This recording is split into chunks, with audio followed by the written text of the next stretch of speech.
When you focus on being a blessing, God makes sure that you are always blessed in abundance. Okay.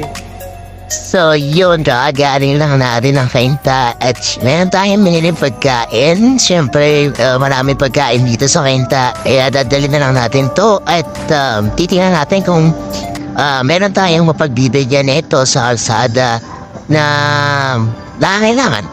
And let's watch this.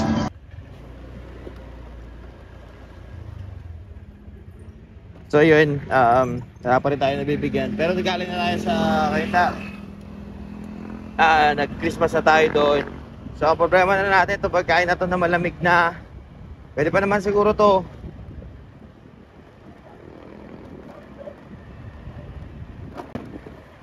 Bibigyan natin kaysa masayang. Diba? Malamig na. Let's go, let's go, let's go, let's go, let's go.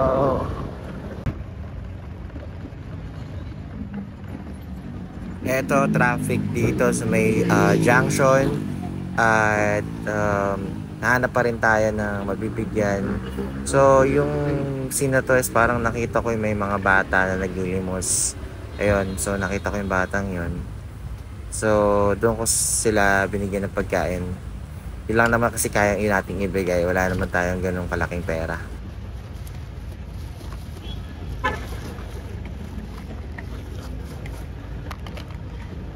Yeah. Donut. Thank you. Sorry wala akong pera eh. Ingat ka. Ang sarap din sa pakaramdam nung nag-thank you sa akin si Kuya. Buong buo talaga sa loob niya yung pagpapasalamat. Nakakatuwa lang. Kuya. Donut.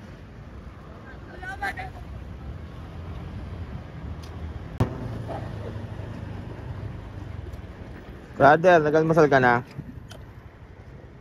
Donut, gusto mo? Sige lang, kakatapos ko lang. Tapos ka na? Sige. Salamat, pre.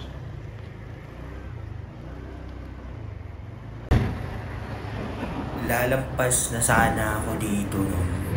Pero napansin ko yung tatlong gasoline boy guys na sakto para dito sa pagkain. Kaya kumain na kayo?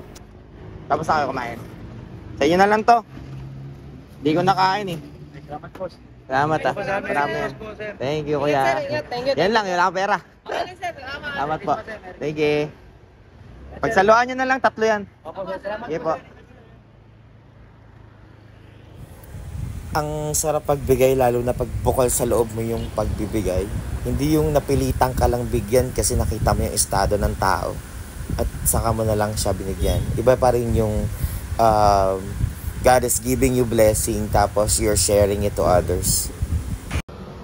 Alam ko may trabaho sila, pero syempre dapat bigyan ko dapat yung mga less fortunate, di ba?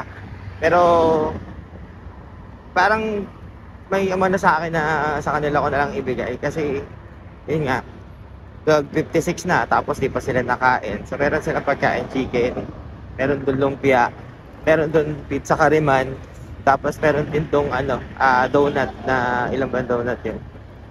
Sana lang yata yun. So yun, happy ako sa nagawa ko.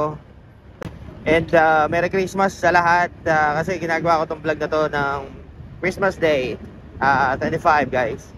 So maraming salamat sa mga sa mga tao na nagbibigay, sa mga tao na nangangailangan. So yun na lang siguro muna for this day. At syempre ako babiyahin na ako pagkatapos nito. Ngayon naman magiging blessing naman tayo since bakante naman yung oras natin, nakatulog naman tayo. Magiging blessing naman tayo sa iba para ihatid sila sa mga bahay nila. Yung mga gusto nang umuwi, makahabol sa Noche Buena. So yun ang gagawin natin. Hindi ko na lang tatapusin yung vlog. Merry Christmas sa inyo lahat. Always put God first in everything that you do.